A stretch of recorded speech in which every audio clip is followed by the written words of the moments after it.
দেখো আজকে সকালে যখন ঘুম থেকে উঠলাম তখন আকাশটা ভালোই পরিষ্কার, সুন্দর রৌদ্র উঠেছে। দিনটা খুব ভালোই ছিল, গরম গরম লাগছিল। তার অনেকক্ষণ পরে, কয়েক ঘন্টা পরেই আবার বৃষ্টি নেমে গেছে। খুব বৃষ্টি হয়েছে, মেঘের ডাক, বৃষ্টি।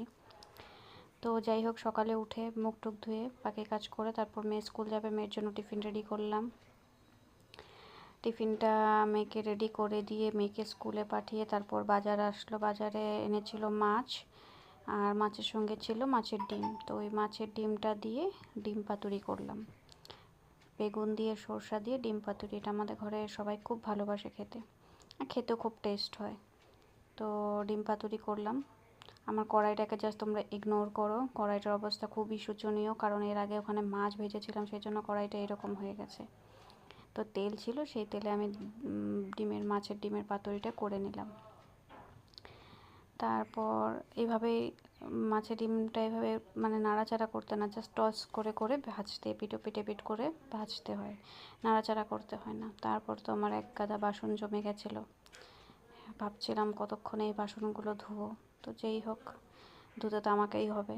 তারপর আর কি করার, তারপর একে একে ভাত বসালাম। ভাতের দিকে হচ্ছে, ওদিকে মাছ হচ্ছে। তো কাজের ফাঁকে নিজের যত্ন নেওয়াটাও খুব প্রয়োজন। আমার হাজব্যান্ড আমার জন্য ডিম বয়েল করে রেখে গেছিলো, সেটা আমি খেতে ভুলে গেছিলাম।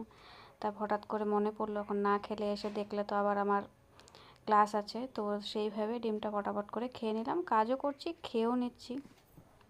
তো ডিমটা খেয়ে দিয়ে জলটা খেলাম। জলটা খাওয়া খুব প্রয়োজন, শরীরে জলেরও খুব দরকার হয়, তো জলটা খাওয়া প্রয়োজন। এই করতে করতে মেয়ে চলে আসলো।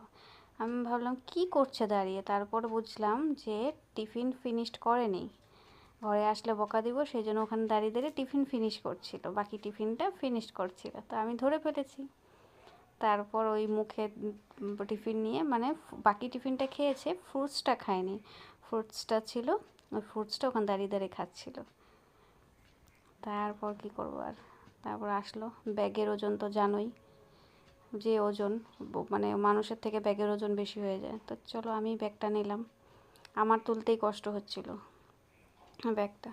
তো তারপর ঘরে গেলাম, ঘরে গিয়ে ঘরে আসলো, হাত পা ধুয়ে জুতো খুলে ঘরে আসলো, ড্রেস খুলবে, হাত পা ধুবে। ধুয়ে আমার ততক্ষণে রান্নাও হয়ে গেছিলো, এটা বরের জন্য বেড়েছি। আমার রান্না হয়ে যাওয়ার পর বাসন টাসন পরিষ্কার করে মেজে, রান্নার জায়গা গ্যাস ট্যাস পরিষ্কার করে আমিও ফ্রেশ হয়ে নিলাম, খেয়ে দিয়ে রেস্ট করলাম।